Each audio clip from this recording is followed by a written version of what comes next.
So this is JoJo Siwa, and she has completely lost her mind. So this is JoJo Siwa, and she needs help. If you guys haven't seen my last video I did on JoJo, I encourage you to check it out. But since we covered her last, she has somehow gotten worse. At this point, we can just call her a failed Miley Cyrus clone. Every song that she has released in the past 4 months have been massively overshadowed by the amount of hate she receives. I feel like JoJo needs some kind of help. Not help in like the sense of therapy, although she may need that. Just look at the dislike amounts on one of her songs. It's literally the most disliked video of 2024. I think JoJo is mental. At the end of the day, all we can do is pray. Her onstage performances, her awful Polish voiceover, or her bizarre TikTok dance videos. If you've been following my channel, then you should know I am probably the biggest JoJo Siwa hater on this platform.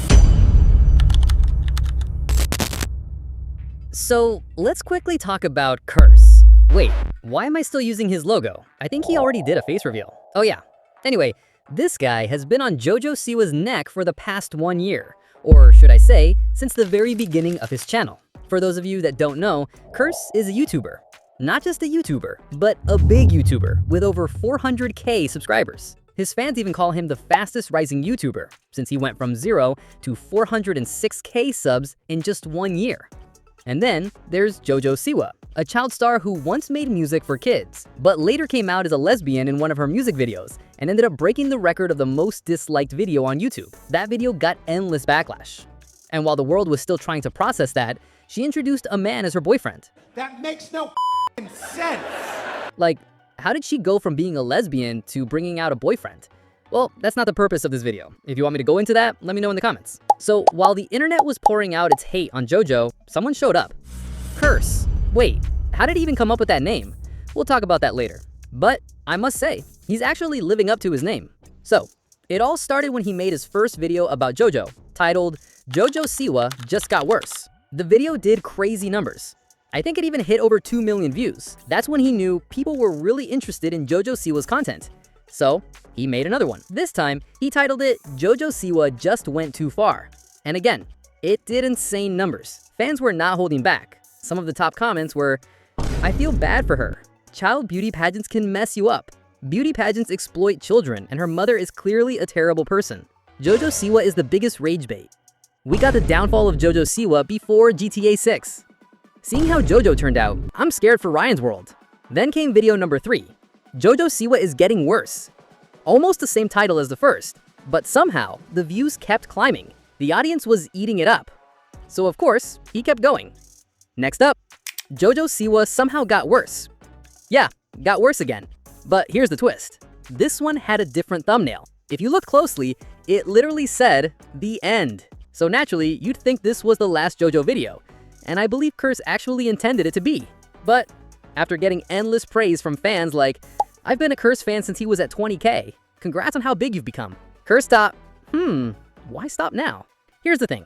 Unlike other YouTubers who would get canceled for spamming drama videos, Curse kept getting praised. So what did he do? He doubled down.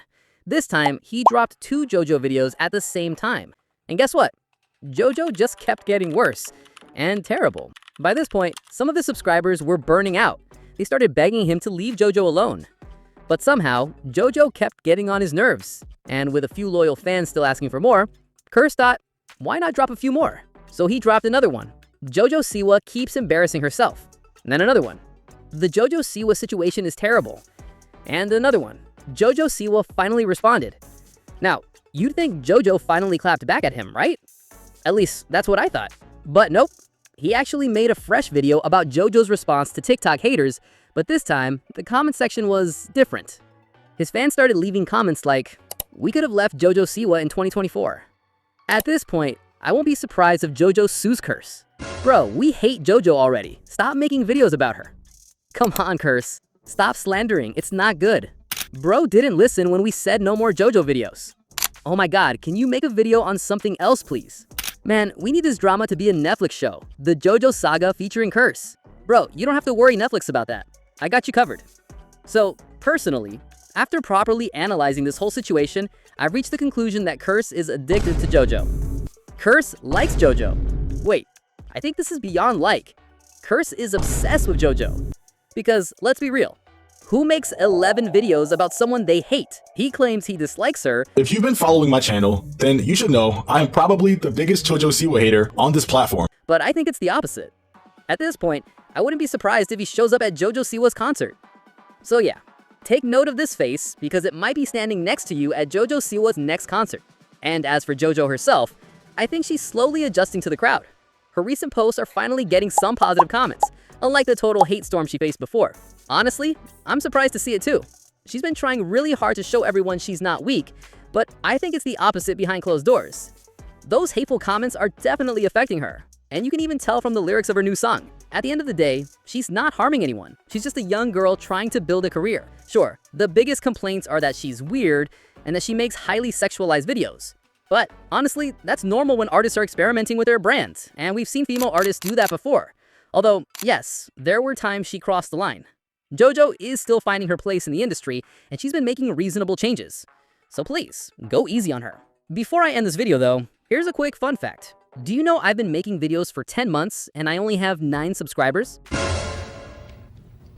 No, God! No, God, please! And out of those 9, 2 are my dummy accounts. Meanwhile, Curse gained 406k subs in just 1 year. Well, I've got 2 months left, so if everyone watching this video hits subscribe, maybe I can blow up like Curse too. So while Curse fights his feelings for JoJo, please hit that subscribe button and make me a big YouTuber too. Please!